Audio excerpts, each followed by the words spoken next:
Entonces, conforme fuimos regresándonos aquí a Guadalajara, dijimos, estamos en el cielo, ¿no? Es otra dinámica. Anoche que estábamos haciendo el intercambio y los juegos y esto, y decíamos, ¿y si hacemos las cosas adentro de las cabañas?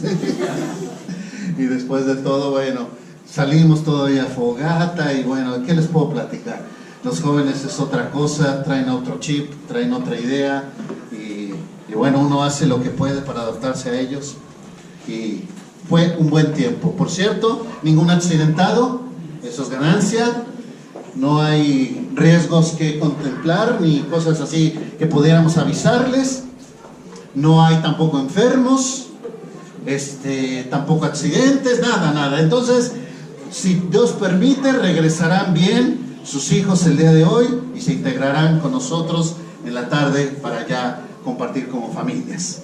Bien, vamos a la palabra de Dios. Estuve orando al Señor sobre qué tema podría utilizar para compartir con ustedes y el Señor puso en mi corazón este tema. Es un tema complejo, hermanos, es un tema difícil, ha sido una forma en la cual Dios ha ministrado a mi vida en diversas ocasiones y lo traigo a ustedes como algo que bien puede ser de bendición como lo fue para mí, espero lo sea para ustedes. ¿Oramos?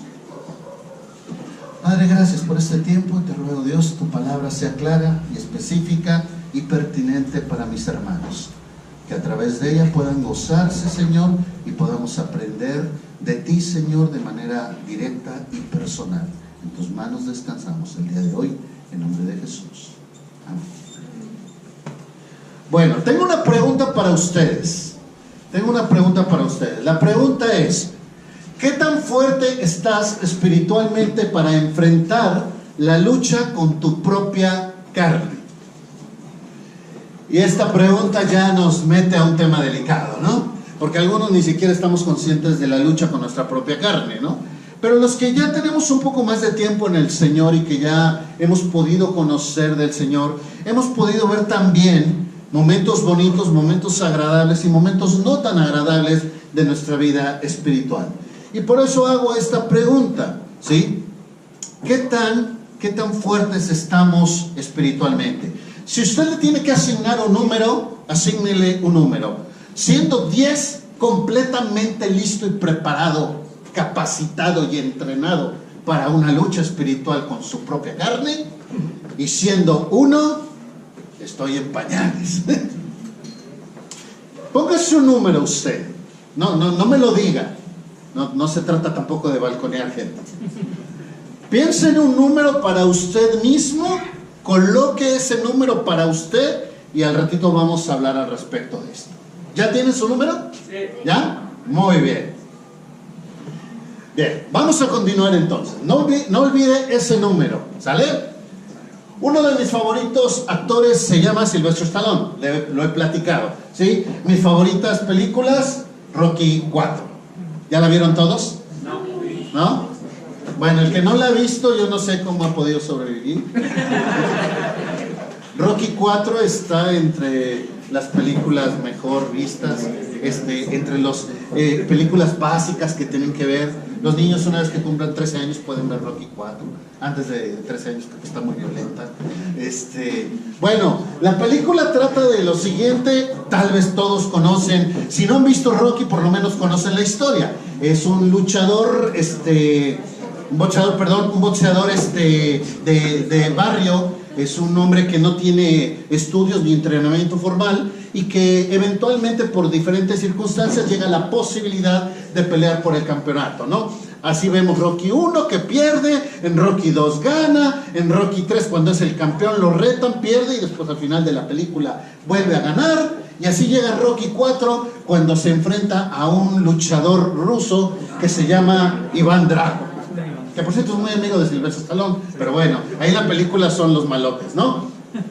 Llega este peleador ruso, que ni ruso es, pero bueno, y pelea y reta a los americanos, ¿no? Y dice, voy a destruir a los americanos. Y dicen que este era el luchador más genéticamente mejor entrenado, y todas las faramayas de las películas, ¿no? De manera tal que acceden a hacer una pelea de exhibición contra el amigo de Rocky Balboa, Apollo Creed. Este negrito que ven ustedes aquí, el negrito que está aquí. Apolo es muy amigo de Rocky, por cierto, es protagonista con Rocky en la 1 y en la 2, de hecho es con quien pelea y después se hacen amigos. En la película de Rocky 4 pelea contra el ruso y en el primer round el ruso le pone una que lo deja como placa de tráiler. Se lo suena pero con todo. Apollo Creed llega al primer round, al final todo sangrado y todo, y le dice a Rocky, yo voy a parar la pelea. Y le dice a Apolo, prométeme que no vas a parar la pelea. Sea lo que sea, pase lo que pase, tú no vas a parar esta pelea. Y entonces en ese momento así entra la música de fondo y sale Apolo y todos imaginan que iba a ganar. No, lo vuelven a noquear, incluso muere en el ring, producto de esta golpiza que le pone el ruso. Ya después Rocky va, se prepara y entrena y todo lo demás para enfrentar al ruso. Bueno, ¿por qué les estoy platicando esto? Porque creo que en muchos sentidos nosotros somos como Apollo Creed, que vamos hacia la lucha espiritual asumiendo que estamos listos, pensando que estamos preparados. De hecho, cuando Apolo se presenta, hace un baile y yo las puedo todas, y al final lo matan en la pelea por no estar preparado. En muchos sentidos creo que este ejemplo de vida se parece a nuestra vida espiritual. Vamos por la vida de fe enfrentando cosas y situaciones que francamente son mucho más poderosas que nosotros, más fuertes que nosotros, pero estamos con el orgullo hasta la cabeza, como si fuéramos un Superman espiritual, y diciendo, yo puedo enfrentar todo lo que venga y estoy listo. Y francamente acabamos muy golpeados, muy lastimados, muy derrotados. En muchos sentidos, la lucha espiritual pasa así. Cuando nosotros hablamos de esto, de lucha espiritual, tal vez podemos hablar de diferentes cosas, ¿sí? Podemos hablar de la lucha contra Satanás y su carne. Efesios 6 habla de esto. Satanás y su ejército, perdón. Efesios 6 habla de la lucha espiritual. Dice Efesios 6, no tenemos lucha contra sangre y carne, sino contra principados, potestades, contra huestes espirituales de maldad en las regiones celestes. Y después enseña el apóstol Pablo lo que es la armadura de Dios. Hace un año estudiamos Efesios y ustedes recuerdan acerca de esto. También hemos escuchado acerca de esta lucha contra el mundo. Es decir, la corriente de este mundo, como Efesios 2 dice que nosotros antes que estábamos en inconsciencia, seguíamos la corriente de este mundo y éramos esclavos de todo ello, ¿sí? Y dice Efesios 2 que éramos por naturaleza hijos de ira, porque estábamos sujetos a las pasiones y a las corrientes de este mundo. Pero también nos habla Gálatas 5 de la lucha contra la carne, y es el énfasis donde quiero dar la predicación del día de hoy. La lucha contra nuestra propia carne, contra nosotros mismos y nuestra naturaleza de pecado. Gálatas capítulo 5, lo conocen, verso 16 dice así, digo pues, andad en el Espíritu y no satisfagáis los deseos de la carne, porque el deseo de la carne es contra el Espíritu y el del Espíritu contra la carne, y estos se oponen entre sí para que no hagáis lo que quisierais. Ahora, yo no sé cuál es la lucha en su carne, ¿sí? Podemos hablar de diferentes áreas donde cada uno de nosotros estamos luchando en diferentes cosas, ¿no? El mismo pasaje de Gálatas capítulo 5 nos dice algunos de los ejemplos que pudieran ser obras de nuestra propia carne. Si usted está en Gálatas 5, dice así, Gálatas 5, 19. Y manifiestas son las obras de la carne, que son adulterio, fornicación, inmundicia, lascivia, idolatría, hechicerías, enemistades, pleitos, celos, iras, contiendas, disensiones, herejías, envidias, homicidios, borracheras, orgías y cosas semejantes a estas. Ahora, la pregunta es, si usted tiene problemas con la inmundicia, bueno, tal vez, pero tal vez no todos tenemos problemas con la inmundicia. A lo mejor algunos tenemos problemas con los pleitos, algunos tenemos problemas con la ira, algunos tenemos contiendas, algunos tenemos problemas con el alcohol o cualquier otra droga, algunos tenemos problemas con el adulterio, sea físicos, espiritual. Yo no sé dónde esté batallando usted, pero cada uno de nosotros tendríamos una lucha particular en alguna área de nuestra propia carne. ¿Recuerda su número? ¿Qué número? Siga pensando en él. Siga pensando en este número.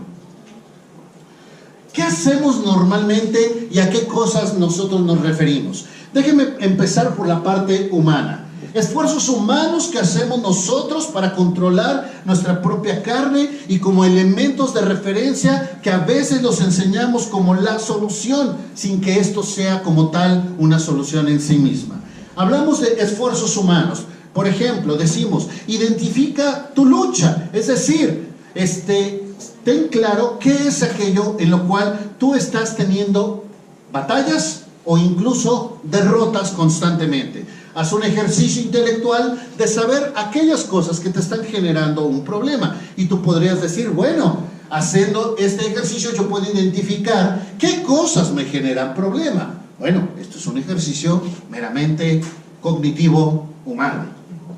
También decimos, bueno, tengamos una estrategia.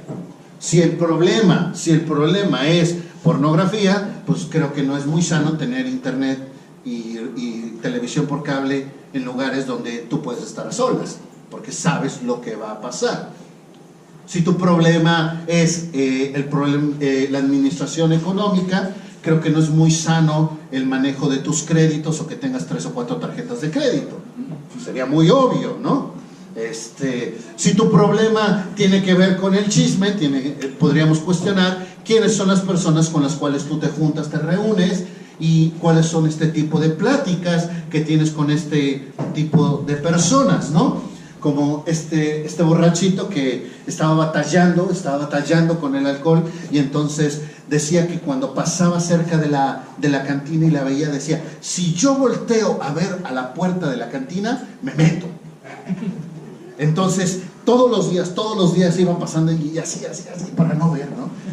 ¿Y qué creen? Pues volteaba y se metía, ¿no? Y ya ni les digo cómo salía. Lo sacaban, ¿no? Entonces dice, voy a hacer una estrategia nueva, ¿no? Y entonces dice, voy a llegar corriendo y cuando llegue voy a brincar para que no vea la puerta. Y voy a estar tan concentrado en correr y en brincar que ni siquiera voy a tener tiempo para ver la puerta. Y así lo hace, se prepara y se encarrera, y cuando llega, brinca y pasa la puerta, y cuando está al otro lado dice, lo logré, a celebrar. Y se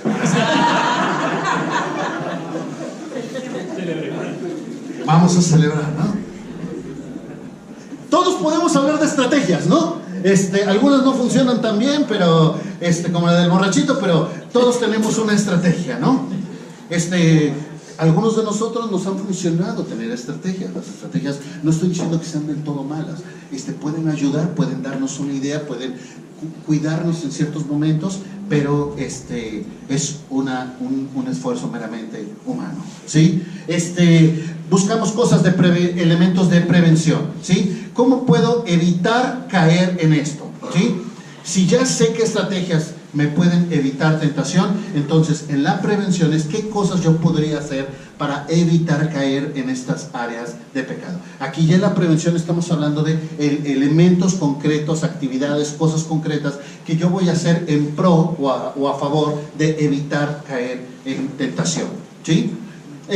También decimos rendir cuentas. Tener un compañero con el cual rendir cuentas es sumamente favorable, es bueno, es benéfico. ¿Por qué? Porque esa persona te puede estar monitoreando y tú sabes que eventualmente rendirás cuenta a alguien, entonces eso te puede ayudar a trabajar con todo esto, ¿sí? Podemos entender también motivaciones de nuestro pecado y decir, bueno, no solo por qué lo hago, no solo que lo hago, sino por qué lo hago, qué cosas me están llevando a esto, ¿no? Y podemos seguir con tantas cosas más hablando de estrategias meramente humanas, pero para ser franco, estos esfuerzos son humanos y pueden ayudar, pero no van a solucionar problemas, al menos no de fondo. Por una sencilla razón: nosotros estamos pensando que el pecado es el enemigo a vencer. El pecado es el enemigo a vencer, y esto no es verdad. Dependiendo de nuestra lucha, puedo asegurarle que hemos caído más de una vez. Y tal vez le ha pasado como a un servidor, que llega delante del Señor y te das cuenta que estás confesando el mismo pecado una vez más. Ya sé que no tenía que haber contestado airadamente, pero ya lo hice. Y te das cuenta delante de tu Dios que estás pidiendo perdón nuevamente por ese mismo pecado.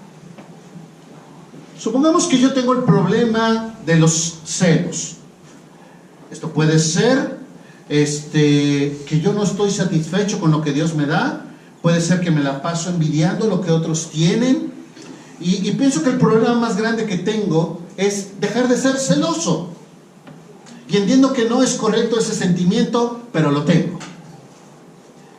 Y no solo tengo que luchar con eso que siento, sino que ahora soy creyente. Entonces, lucho con el sentimiento y lucho con la culpa por ese sentimiento. Y entonces se pone peor el asunto, ¿sí?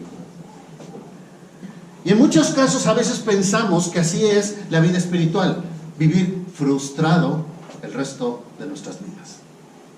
Existen testimonios de personas que de una vez por todas han venido a tener victorias impresionantes que uno no puede entender. Personas que han vivido situaciones de pecado por años, en un momento a otro conocen del Señor y de un día para otro dejan hábitos de pecado impresionantemente.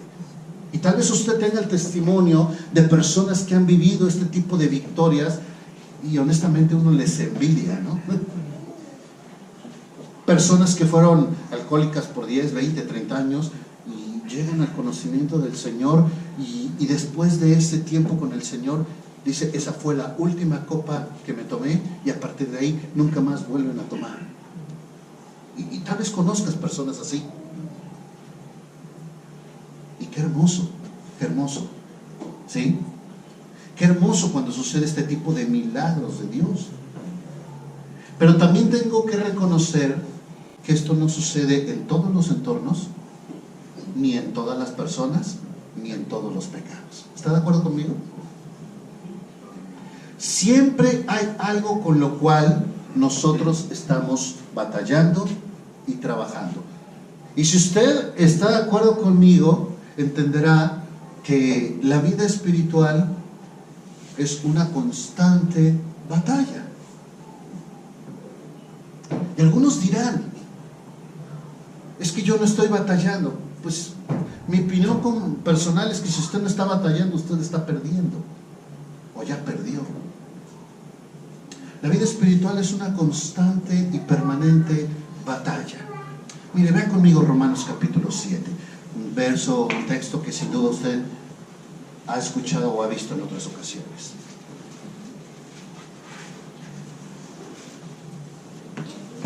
Romanos capítulo 7, verso 21, el apóstol Pablo, tratando de explicar en sus propias palabras esto que estoy diciendo, lo ilustra de esta manera.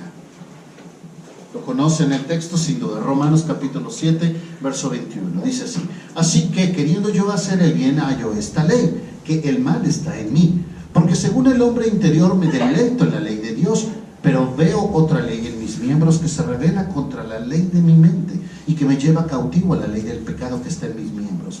Miserable de mí, ¿quién me librará de este cuerpo de muerte? Gracias doy a mi Dios por Jesucristo Señor nuestro. Así que yo mismo con la mente sirvo a la ley de Dios, mas con la carne a la ley del pecado.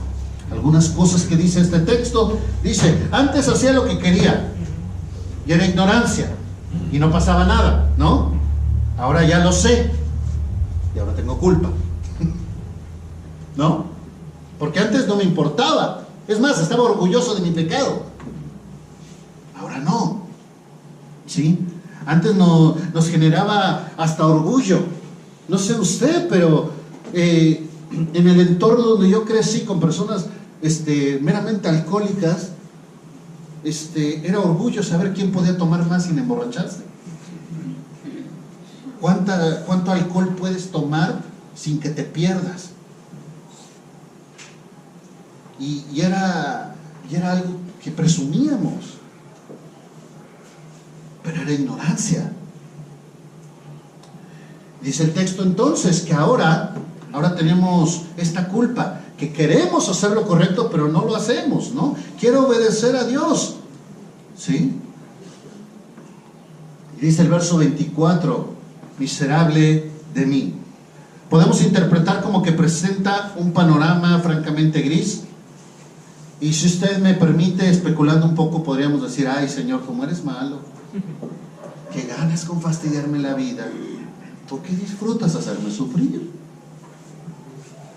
Porque si Dios llegó a mi corazón y su Espíritu Santo tocó mi vida, ¿por qué no me transforma completamente y me quita esas situaciones de pecado que me han tenido arraigado a una vez que conocí de Cristo, los 20 y tantos años después de mi vida cristiana? A mí me encantaría hablar de áreas superadas, de problemas resueltos. Y puedo decir por la gracia de Dios que hay algunos pocos que sí, pero francamente hay otros que no. Hay otras áreas de mi vida con las cuales sigo luchando hasta el día de hoy. Y entonces hay momentos donde genuinamente, hermanos, yo le pregunto a Dios: ¿y qué ganas? Hace ratito estábamos cantando: quiero ser portador de la gloria de Dios. Y cuando la gente ve mi pecado, no ve la gloria de Dios.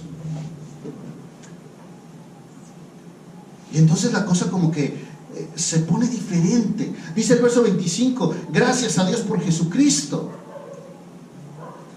Y si usted leyera todo el capítulo 8 del libro de Romanos, entendería a qué se refiere esa gratitud del apóstol Pablo.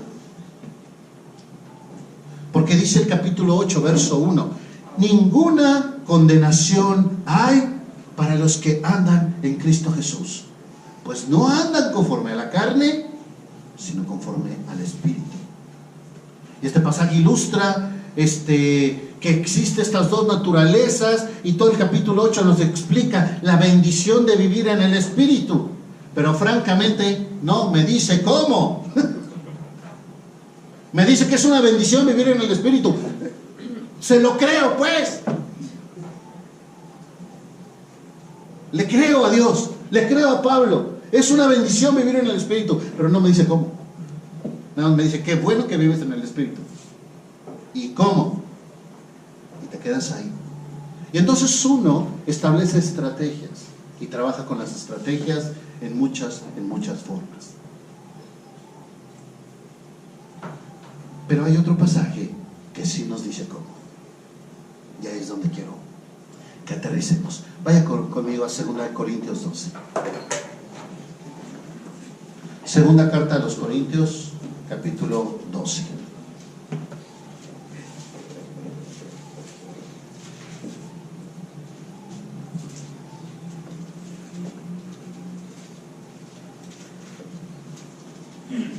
Segunda de Corintios 12, a partir del verso 7, dice así: y para que la grandeza de las revelaciones no me exaltase desmedidamente, me fue dado un aguijón en mi carne, un mensajero de Satanás que me abofeté, para que no me enaltezca en sobremanera. Respecto a lo cual 3 veces he rogado al Señor que lo quite de mí, y me ha dicho: bástate mi gracia, porque mi poder se perfecciona en la debilidad. Por tanto, de buena gana me gloriaré más bien en mis debilidades, para que repose sobre mí el poder de Cristo. Por lo cual, por amor a Cristo, me gozo en las debilidades, en afrentas, en necesidades, en persecuciones, en angustias, porque cuando soy débil, entonces soy fuerte. Tal vez ya habías escuchado este texto. Déjame desglosarlo un poquito para ver qué elementos y qué principios nos deja este pasaje. Primero habla de un aguijón. La referencia que tenemos sería más o menos como lo que usan las abejas para picar, ¿no? El aguijón, ¿sí? Esta imagen del aguijón es algo pequeño, ¿sí? Molesto. ¿Alguien le ha picado una abeja? ¿Sí? ¿Se siente bonito? No, ¿verdad? No es cómodo. Es incómodo el aguijón de una abeja.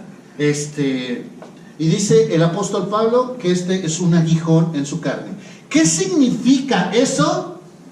No sé. Algunos dicen que se refiere a una enfermedad física. En esta enfermedad física, algunos hacen referencia a sus ojos, algunos hacen referencia a la columna que estaba jorobado, algunos hacen referencia a algún otro aspecto de salud, otros hablan a una molestia para caminar. No lo sé, francamente, pero lo que dice el texto es que este aguijón, esta molestia que tenía el apóstol, era algo que era un mensajero ¿de quién dice? De Satanás.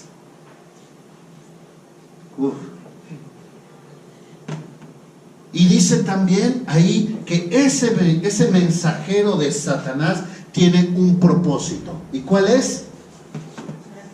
Que te me mantengas aterrizado en la tierra, para que no flotes, Pablo, para que no te vuelvas orgulloso, para que no te crezcas, porque Pablo había visto en primera persona milagros de Dios que eran hechos a través de él. Él podría haber visto tantas cosas de milagros de Dios. Él, con la autoridad que Dios le daba, le decía a los paralíticos: levántate en el nombre de Jesús, y se levantaban. En Hechos 16 venía un adivino ahí diciendo: estos hombres son siervos del Altísimo. Se voltea a Pablo y le dice al demonio: sal de él, y sale. En Hechos 28 dice que naufragaron y llegaron a un lugar, a una isla, y una serpiente va y lo muerde. Y dice que él nada más hizo así y tiró a la serpiente. O sea, Pablo tenía muy claro quién era Dios. Él tenía bien claro quién era Jesús y sabía del poder de él. Y de manera tal que lo veía tan de primera persona que en ese sentido Dios sabía que Pablo tenía un peligro. Y decía: cuidado con tu orgullo, Pablo, porque has visto tan de cerca mi obrar en tu persona que puedes perderte. Así que, Pablo, para que mantengas perfil bajo, como que esas pastillitas de Ubicatex, ¿no?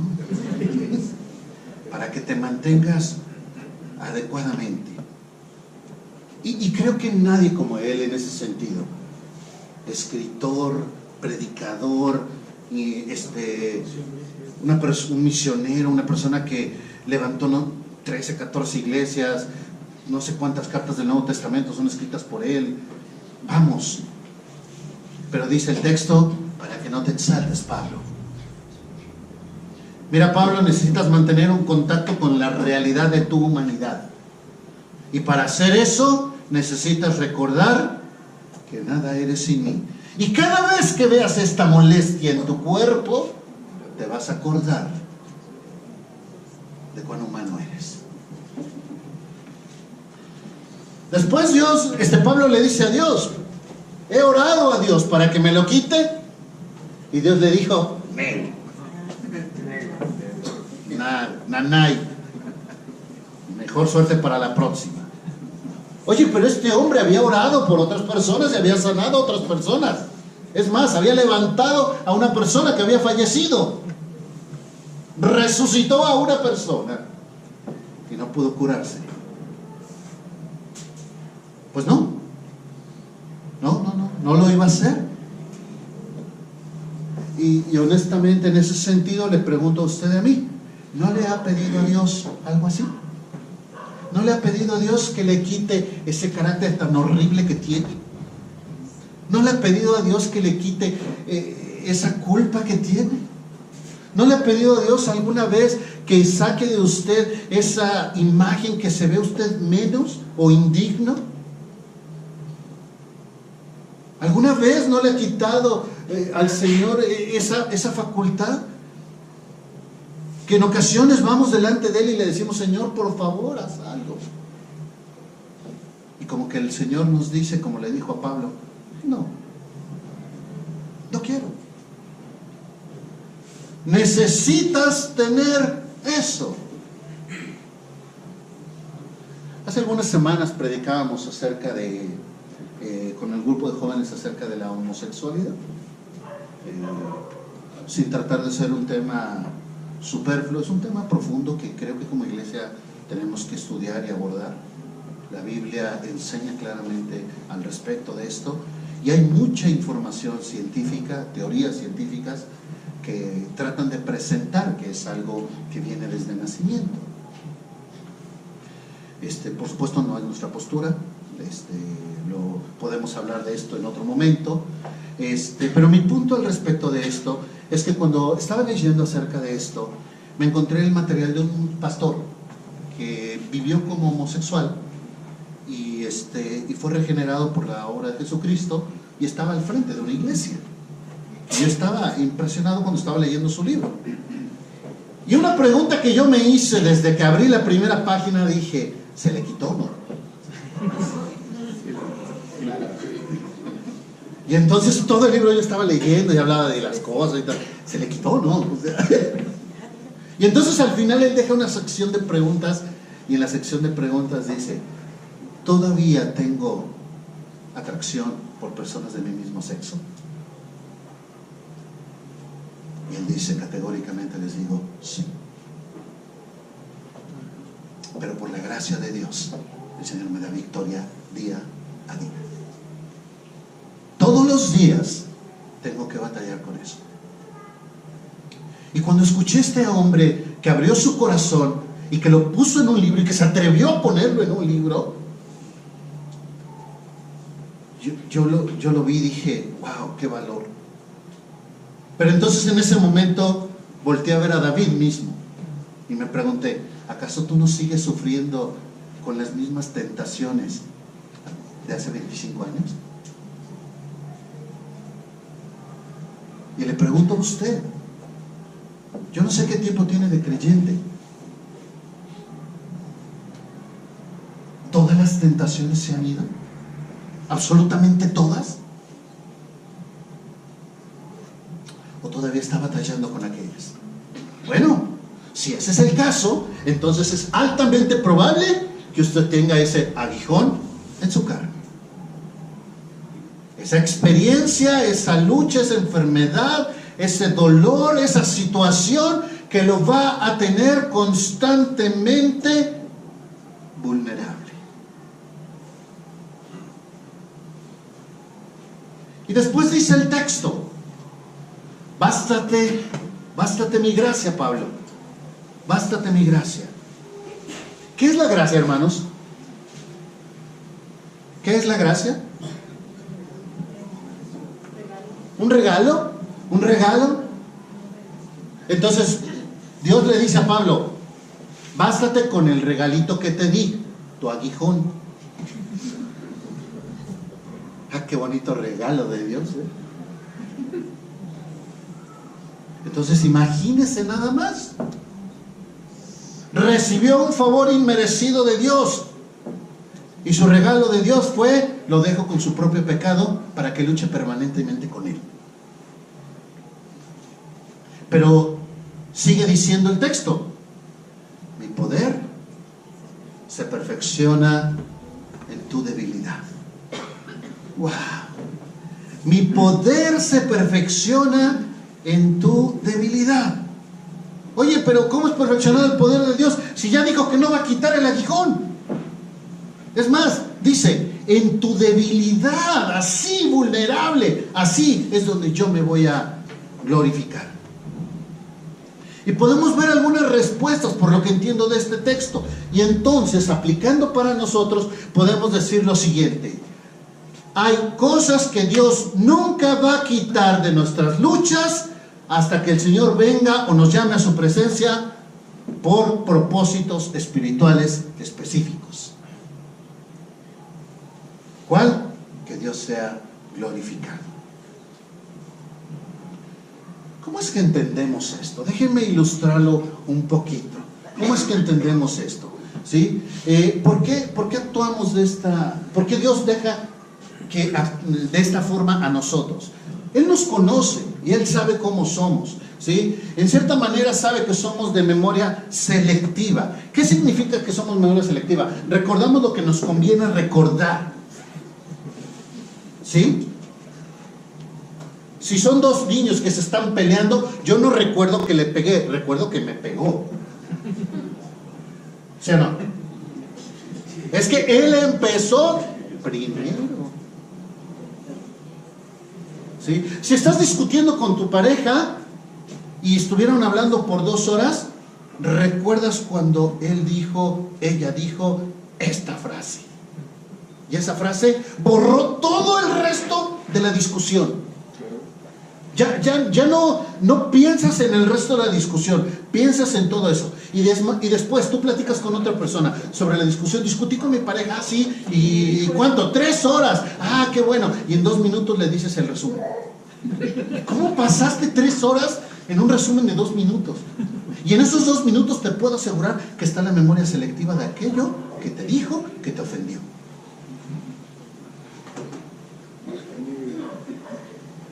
Somos de memoria selectiva, ¿sí?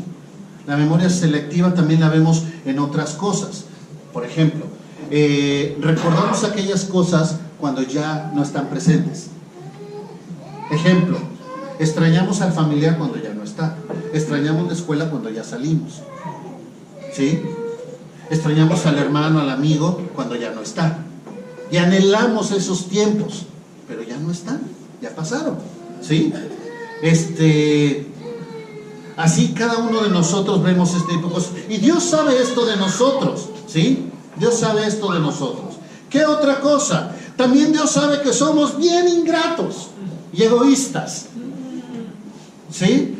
Esto es algo natural del ser humano.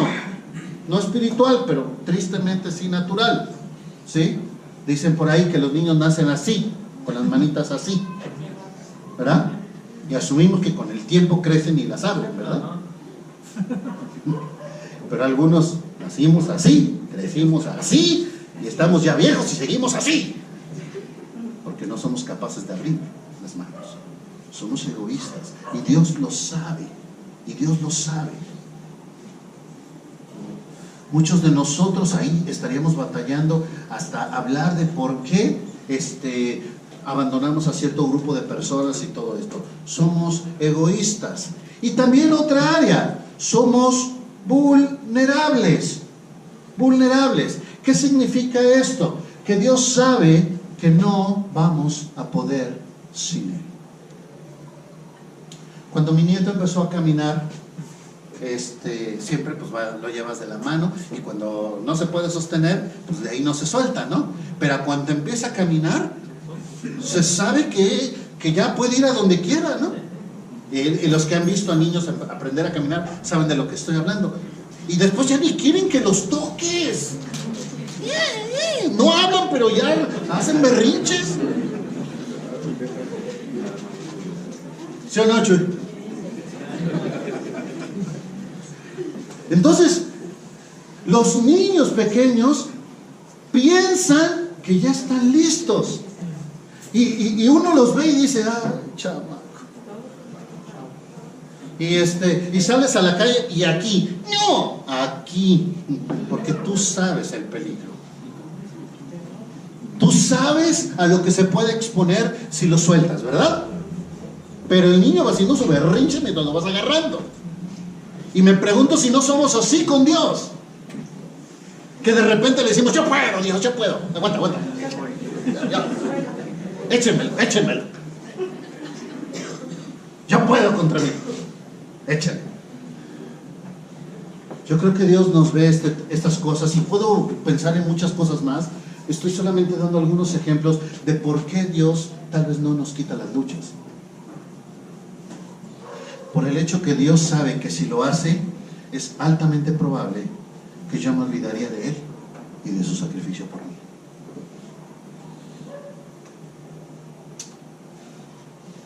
Piensa en esto. Si usted ya no tuviera la posibilidad de pecar, vamos a especular tantito, que usted viviera de victoria en victoria espiritual y que ya no tuviera la necesidad de apelar al Señor, a su misericordia y a su perdón, honestamente, ¿se pararía a venir a escuchar a este latoso y a pasar frío? Honestamente, yo no. Yo me quedo en mi casa. Yo me la llevo chévere. Yo ya superé mi área de pecado. ¿A qué voy a la iglesia? Igual hasta peco, mejor no voy. ¿Y cómo quiere quitarte el aguijón? Si el caso fuera que el aguijón ya no estuviera, yo me olvidaría de Dios. Y es altamente probable que muchos de nosotros también lo haríamos. Nos olvidaríamos de nuestro Señor. Y en esa dinámica de olvidarnos de nuestro Dios, cada uno de nosotros podríamos perder la bendición de estar cerca de nuestro Dios. Así que podemos leer entonces 2 Corintios capítulo 12, verso 9 en adelante. La conclusión a la cual llega el apóstol Pablo dice: por tanto, la segunda parte del verso 9, de buena gana me gloriaré más bien en mis debilidades, para que repose sobre mí el poder de Cristo. Por lo cual, por amor a Cristo, me gozo en las debilidades, en afrentas, en necesidades, en persecuciones, en angustias, porque cuando soy débil, entonces soy fuerte. ¿Qué quiere decir esto? Que cada uno de nosotros en esta debilidad, en esta vulnerabilidad, me va a llevar a buscar a Dios permanentemente. Recuerda el maná, ¿por qué Dios se los daba cada día? Porque necesitas recurrir a mí todos los días. Y el séptimo día vas a tener para 2 días. ¿Y qué pasaba cuando guardaban de un día para otro el maná? Se les podría. ¿Por qué? ¿Y por qué lo hacían? ¿Por qué no dejaba que les lloviera una semana de maná y que lo guarden? O sea, ¿qué gana Dios en esa relación tan cercana? Dice Dios: no lo hago por mí, lo hago por ti. Tú necesitas estar cerca de mí, como ese niño que está en la calle, que necesita agarrarse de su papá para cruzar la calle. Si nosotros no entendemos eso, entonces vamos a estar soltándonos de la mano de Dios, queriendo avanzar. ¿Y cuál es la razón por la cual Dios va a hacer todo esto? Dice: ok, como tú no te vas a acordar, como tú eres ingrato y como eres de memoria parcial, entonces te voy a tener que dejar cosas que te recuerden cuánto me necesitas.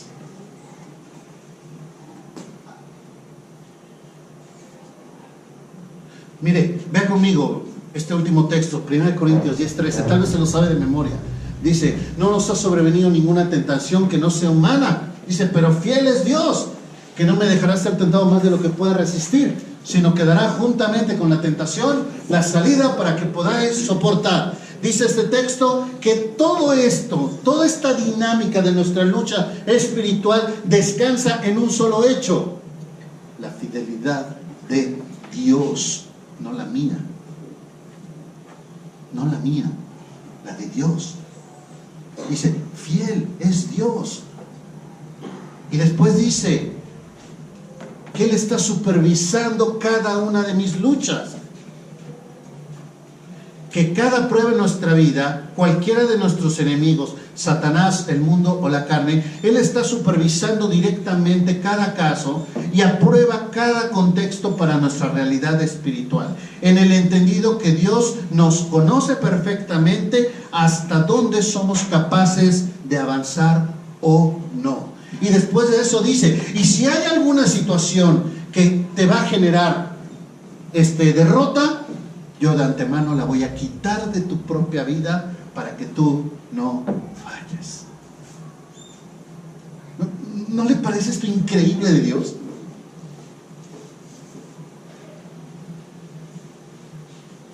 Dios no me dejará ser tentado más de lo que puedo resistir, sino que juntamente con la tentación me dará una salida, una opción.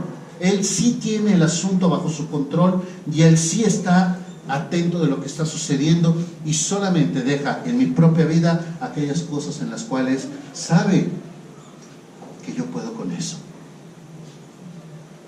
Y entonces usted puede regresar ahora sí a Romanos capítulo 8 y leer a partir del verso 28 y gozarse del poder de Dios y de la obra manifiesta de Dios. ¿Sí? ¿Por qué? Porque el Señor nos dice que somos más que vencedores.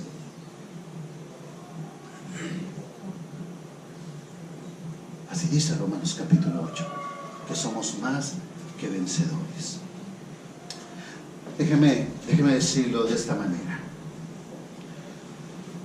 Si Dios ha quitado situaciones de tu vida, no sé cuáles, situaciones de pecado permanente, demos gracias a Dios. ¿Por qué? Porque Él sabe que si las dejaba, sin duda eso te haría perder, nos haría perder.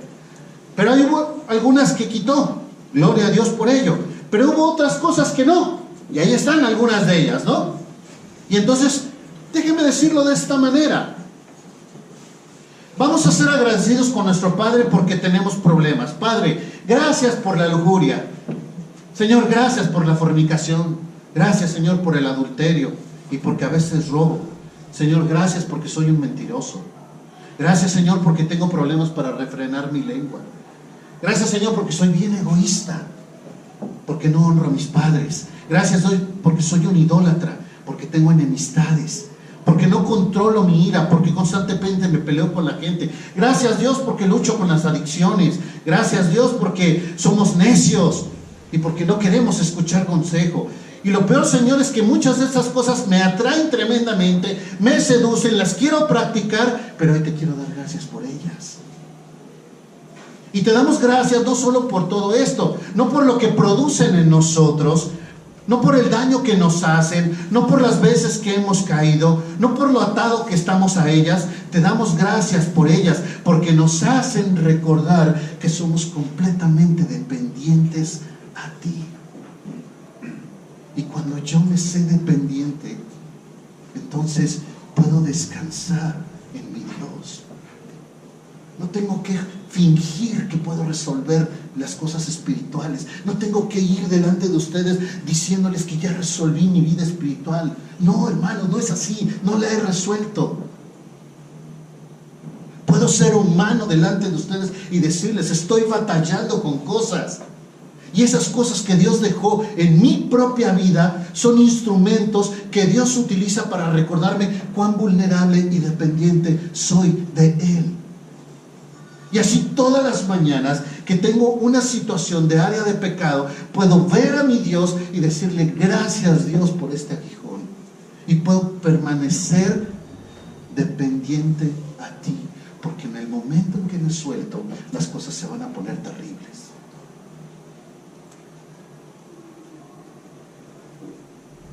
Yo no sé si usted había visualizado esta perspectiva de la vida espiritual. Yo no sé si usted lo había visto de esta manera, pero a mí se me hace más real la escritura. Una persona vulnerable. No estoy promocionando vivir en el pecado, no me malentienda. Lo que estoy diciendo es que esas áreas de pecado nos hacen ver cuán vulnerables son. Y entonces, aún hasta aquellas cosas terribles resultan ser una bendición. Y entonces ahora sí puedo entender Romanos 8:28. Para aquellos que aman a Dios, todas las cosas ayudan para bien, hasta tu pecado arraigado que tienes por años. ¿Por qué? Porque eso te va a hacer vulnerable ante Dios. Y cuando tú eres dependiente ante Dios, entonces el Señor se glorifica en ti. Y podemos decir como el apóstol Pablo, de buena gana bien, me gloriaré más bien en mis debilidades, para que repose sobre mí el poder de Cristo. Así que le pregunto a usted, ¿está fuerte o débil? Piense en su número. Puso 8, 9, 10. Si hubo un 10, qué peligroso, porque está usted a punto de ser autosuficiente. Si puso 9, qué peligroso, porque tal vez se olvide de Dios.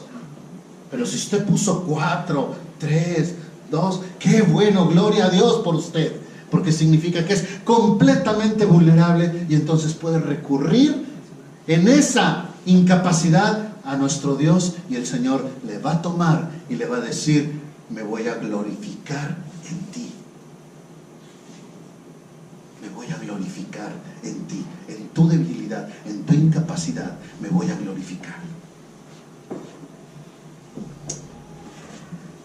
¿Podemos prepararnos? Sí, sí podemos, pero honestamente el que va a hacer la obra es el Señor.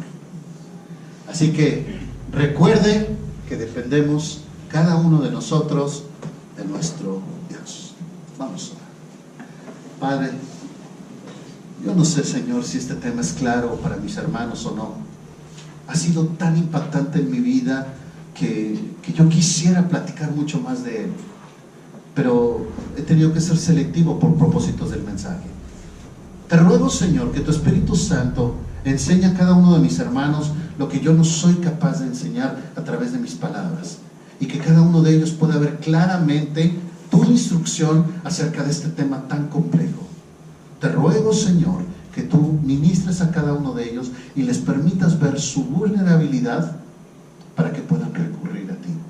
Y aquellos que estamos, Señor, batallando en el orgullo de pensar que estamos listos, Señor, tal vez tienes que mostrarnos cuán poderoso es nuestro aguijón y cuán atados estamos a él. Te rogamos por todo esto, en nombre de Jesús. Amén. Amén.